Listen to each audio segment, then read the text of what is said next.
नमस्कार दोस्तों, मैं हूं संतोष पाठक और एक बार फिर से आपका स्वागत कर रहा हूं द न्यूज लॉन्चर पर। दोस्तों, ये बात तो हम और आप सभी जानते हैं कि चंद्रबाबू नायडू की पार्टी तेलुगु देशम पार्टी के 16 सांसदों के बल पर केंद्र में नरेंद्र मोदी की सरकार टिकी हुई है। अगर चंद्रबाबू नायडू नरेंद्र मोदी की सरकार से समर्थन वापस ले ले तो नरेंद्र मोदी के प्रधानमंत्री टिके रह पाना बहुत मुश्किल हो जाएगा। लेकिन क्या इसका मतलब ये है कि चंद्रबाबू नायडू को खुली छूट मिल गई है कि वो खुल्लम खुल्ला प्रधानमंत्री नरेंद्र मोदी की बेइज्जती करते रहे? क्या इसका मतलब यह है कि भारतीय जनता पार्टी बार बार अपने ही प्रधानमंत्री, अपने ही शीर्ष नेता नरेंद्र मोदी की बेइज्जती को बर्दाश्त करते रहे, और वो भी विपक्षी दल कांग्रेस के नेता द्वारा नहीं, किसी अन्य विपक्षी दल के नेता द्वारा नहीं, बल्कि अपने ही एनडीए गठबंधन में शामिल तेलुगु देशम पार्टी के मुखिया चंद्रबाबू नायडू के द्वारा? उन चंद्रबाबू नायडू के द्वारा जिनके सांसदों को नरेंद्र मोदी ने अपनी सरकार में कैबिनेट मंत्री बनाकर सिविल एविएशन जैसा महत्वपूर्ण मंत्रालय दे रखा है, उन चंद्रबाबू नायडू के द्वारा जिनकी आंध्र प्रदेश की सरकार में अपने कोटे से बीजेपी ने एक जमाने में वेंकैया नायडू के सहयोगी रहे व्यक्ति को बीजेपी विधायक के तौर पर उनकी सरकार में मंत्री बना रखा है। यानी भारतीय जनता पार्टी के पुराने नेता विधायक के तौर पर चंद्रबाबू नायडू की सरकार में मंत्री बने बैठे हैं। चंद्रबाबू नायडू के पार्टी तेलुगु देशम पार्टी के नेता सांसद के तौर पर केंद्र की नरेंद्र मोदी सरकार में मंत्री बने बैठे हुए हैं, और वहीं दूसरी तरफ तेलुगु देशम पार्टी के मुखिया आंध्र प्रदेश के मुख्यमंत्री चंद्रबाबू नायडू खुल्लम खुल्ला भारतीय जनता पार्टी को उनकी हैसियत बताते हुए नजर आ रहे हैं। और जब मैं जिक्र भारतीय जनता पार्टी का कर रहा हूं तो पार्टी आला कमान यानी देश के प्रधानमंत्री नरेंद्र मोदी मानकर चलिए, देश के गृह मंत्री, केंद्रीय गृह मंत्री अमित शाह मानकर चलिए। आखिर क्या है ये पूरा मसला? हम और आप सभी जानते हैं कि भारतीय जनता पार्टी मुस्लिमों के प्रति किस तरह की सोच रखती है। संसद के अंदर या संसद के बाहर, कांग्रेस पार्टी हो या समाजवादी पार्टी हो, मुसलमानों से जुड़ा कोई भी मुद्दा उठाती है तो बार बार यह आरोप लगाया जाता है भारतीय जनता पार्टी के नेताओं द्वारा कि तुष्टीकरण की राजनीति कर रही है कांग्रेस, तुष्टीकरण की राजनीति कर रही है समाजवादी पार्टी। सदन के अंदर हाल ही में भारतीय जनता पार्टी के कई दिग्गज नेताओं ने जब जेपीसी का मसला उठा, जेपीसी की रिपोर्ट का मसला उठा, और जब कांग्रेस के राष्ट्रीय अध्यक्ष राज्यसभा में विपक्ष के नेता मल्लिकार्जुन खड़गे ने जेपीसी की रिपोर्ट को राज्यसभा में पेश करने के दौरान फर्जी तक बता डाला, तो भारतीय जनता पार्टी के राष्ट्रीय अध्यक्ष मोदी सरकार में कैबिनेट मंत्री जेपी नड्डा ने सदन में खड़े होकर आरोप लगाया कि कांग्रेस पार्टी के मुखिया मल्लिकार्जुन खड़गे कांग्रेस पार्टी और जेपीसी की रिपोर्ट का विरोध करने वाले तमाम विपक्षी दल तुष्टीकरण की राजनीति कर रहे हैं। लेकिन जो आरोप वो विपक्षी दलों पर लगा रहे थे और हाल ही में जो आरोप उन्होंने तेलंगाना की कांग्रेस सरकार पर लगाया, चंद्रबाबू नायडू ने ठीक वही कदम उठाते हुए एक तरह से भारतीय जनता पार्टी को बेइज्जत कर दिया, भारतीय जनता पार्टी को उनकी हैसियत बता दी। रमजान का महीना आने वाला है। तेलंगाना की कांग्रेस सरकार ने सरकारी मुस्लिम कर्मचारियों को ड्यूटी के समय में 1 घंटे की छूट दे दी ताकि वो रोजा खोल सके, ताकि नमाज पढ़ने में कोई दिक्कत ना हो। और जैसे ही तेलंगाना की कांग्रेस सरकार ने यह फैसला किया, इस फैसले का ऐलान कर दिया, भारतीय जनता पार्टी टूट पड़ी, तुष्टीकरण का आरोप लगाती हुई नजर आई। तेलंगाना की कांग्रेस सरकार पर हमला बोला गया, तेलंगाना के मुख्यमंत्री की आलोचना की गई, विपक्षी दल की आलोचना की गई, और एक बार फिर से वही मुद्दा उठाया गया कि कांग्रेस पार्टी, तेलंगाना की कांग्रेस सरकार मुस्लिम तुष्टीकरण की राजनीति कर रही है, इस देश के सबसे बड़े अल्पसंख्यक समुदाय को खुश करने की राजनीति कर रही है, और यह फैसला भेदभावपूर्ण है। ये पूरा विवाद चल ही रहा था, ये पूरा मसला चल ही रहा था कि उनके अपने गठबंधन में शामिल तेलुगु देशम पार्टी ने अपने राज्य में यानी आंध्र प्रदेश में मुसलमानों को इसी तरह की छूट दे दी। अब भारतीय जनता पार्टी से न ये उगलते बन रहा है, न निगलते बन रहा है। हालांकि चंद्रबाबू नायडू ने कोई पहली बार ऐसा नहीं किया है। इससे पहले भी उन्होंने अपने चुनावी घोषणा पत्र में मुस्लिम समुदाय से जितने भी वादे किए थे, हज सब्सिडी देने जैसे वादे, उन वादों को पूरा करने की दिशा में वो आगे बढ़ते चले गए। मुसलमानों को आंध्र प्रदेश में उन्होंने तमाम वो छूटें दी जो आमतौर पर कांग्रेस या अन्य विपक्षी दलों द्वारा शासित राज्यों में दी जाती है, जिसका विरोध भारतीय जनता पार्टी करती रही है। लेकिन यहां चंद्रबाबू नायडू ने जब फैसला किया तो भारतीय जनता पार्टी के नेताओं के मुंह से कुछ निकल नहीं पा रहा।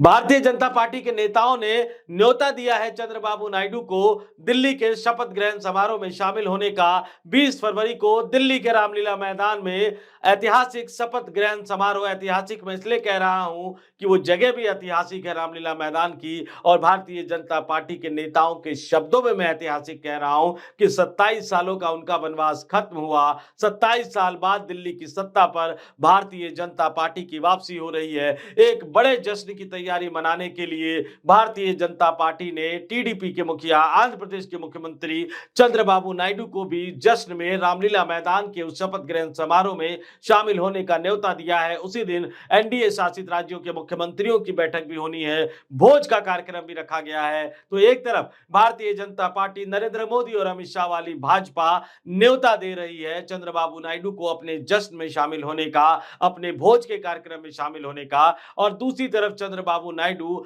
भारतीय जनता पार्टी के मूल मंत्र पर या भारतीय जनता पार्टी के कोर एजेंडे पर सवाल खड़े करते हुए वही काम कर रहे हैं, वही फैसला कर रहे हैं जिस फैसले के लिए भारतीय जनता पार्टी तेलंगाना की कांग्रेस सरकार की पुरजोर शब्दों में आलोचना कर रही है, और वो भी तब जब आंध्र प्रदेश की चंद्रबाबू नायडू सरकार में भारतीय जनता पार्टी के विधायक भी मंत्री के तौर पर शामिल है। चलिए अब आपको बता देते हैं कि आखिर ये पूरी खबर क्या है, तेलंगाना की सरकार ने क्या फैसला किया था जिसकी आलोचना भारतीय जनता पार्टी कर रही थी, और आंध्र प्रदेश की नायडू सरकार ने क्या फैसला किया है जिसकी आलोचना भारतीय जनता पार्टी नहीं कर पा रही है क्योंकि वो सहयोगी है। और इसीलिए मैं फिर से ये कह रहा हूं कि चंद्रबाबू नायडू ने खुल्लम खुल्ला एक तरह से भारतीय जनता पार्टी को उनकी हैसियत बताने का काम किया है। दोस्तों, आपकी स्क्रीन पर मैं एबीपी न्यूज की एक खबर दिखा रहा हूं, इसकी हेडलाइन देखिए। तेलंगाना में जिस फैसले पर मचा बवाल, अब उसी राह पर चले चंद्रबाबू नायडू, बढ़ा दी बीजेपी की टेंशन। और नीचे जब आएंगे इस खबर पर तो इस खबर के बारे में पूरा विस्तार से बताया गया है। क्या कहा गया है इस खबर में? तेलंगाना के बाद अब आंध्र प्रदेश सरकार ने भी रमजान के महीने में मुस्लिम सरकारी कर्मचारियों को 1 घंटा पहले कार्यालय छोड़ने की अनुमति दे दी है। मुख्यमंत्री चंद्रबाबू नायडू की सरकार ने इसका ऐलान किया। ये फैसला ऐसे समय में सामने आया है जब तेलंगाना में इसी मुद्दे पर बीजेपी की ओर से रेवंत रेड्डी की सरकार का विरोध किया जा रहा है। नायडू सरकार के फैसले ने बीजेपी की टेंशन बढ़ा दी है। और किन कर्मचारियों को यह सुविधा मिलने जा रही है? जो चंद्रबाबू नायडू सरकार का फैसला है, सरकारी कर्मचारी, शिक्षक, संविदा कर्मचारी, आउटसोर्सिंग कर्मचारी, बोर्ड और निगम कर्मी, सार्वजनिक क्षेत्र के कर्मचारी। सरकारी आदेश में कहा गया है कि आंध्र प्रदेश सरकार का जो आधिकारिक आदेश है वो आगे बताया गया है कि मुस्लिम सरकारी कर्मचारियों, शिक्षकों, संविदा, आउटसोर्सिंग, बोर्ड और सार्वजनिक क्षेत्र के कर्मचारियों को 2 मार्च से 30 मार्च तक सभी कार्य दिवसों पर कार्यालय या स्कूल छोड़ने की अनुमति दी गई है ताकि वे आवश्यक धार्मिक अनुष्ठान पूरा कर सके।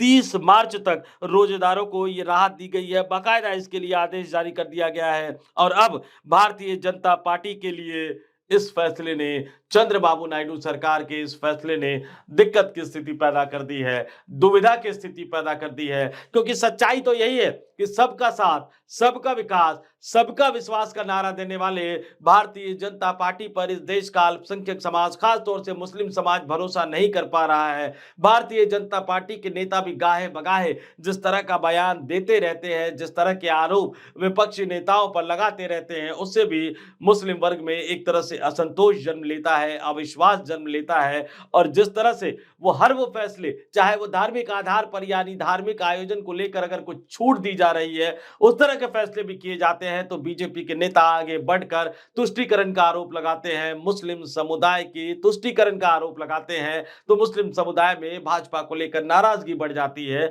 और ऐसे में अगर भारतीय जनता पार्टी के सहयोगी दल के मुखिया, भारतीय जनता पार्टी के सहयोगी दल यानी तेलुगु देशम पार्टी के मुखिया चंद्रबाबू नायडू अपने अपने राज्य सरकार में, अपनी सरकार में ये फैसला करते हैं कि मुसलमानों को रमजान के दौरान छूट दी जाए और इसके लिए बाकायदा आधिकारिक आदेश जारी किया जाता है, तो निश्चित तौर पर भारतीय जनता पार्टी के लिए ये एक ऐसी स्थिति बन जाती है जिसको ना उगल सकते हैं, ना वो निगल सकते हैं। और यही भाजपा की दोहरे राजनीति या डबल स्टैंडर्ड की एक और पोल खोलते हुए नजर आता है। क्योंकि अगर ये सिद्धांत की बात होती तो आप बोलते चंद्रबाबू नायडू से कि अगर आपने ये फैसला लागू करने की कोशिश की तो आप एनडीए से बाहर हो जाइए, एनडीए से बाहर का दरवाजा दिखा सकते थे। उनके कोटे से केंद्र की सरकार में जो मंत्री बने हैं, सिविल एविएशन मंत्री, उनको बर्खास्त कर सकते थे और आपके जो विधायक चंद्रबाबू नायडू की सरकार में मंत्री बने हैं उनसे इस्तीफा दिलवा सकते थे। लेकिन तेलंगाना में विरोध करना, तेलंगाना में आलोचना करना, तेलंगाना में बयानबाजी करना और आंध्र प्रदेश में चंद्रबाबू नायडू की सरकार के फैसले पर चुप्पी साध लेना,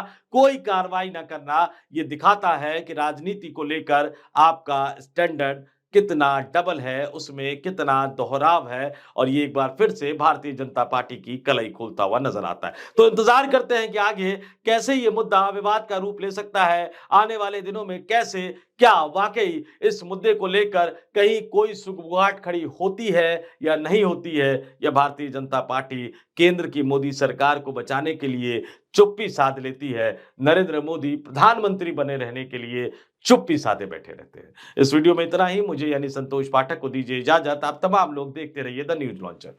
नमस्कार।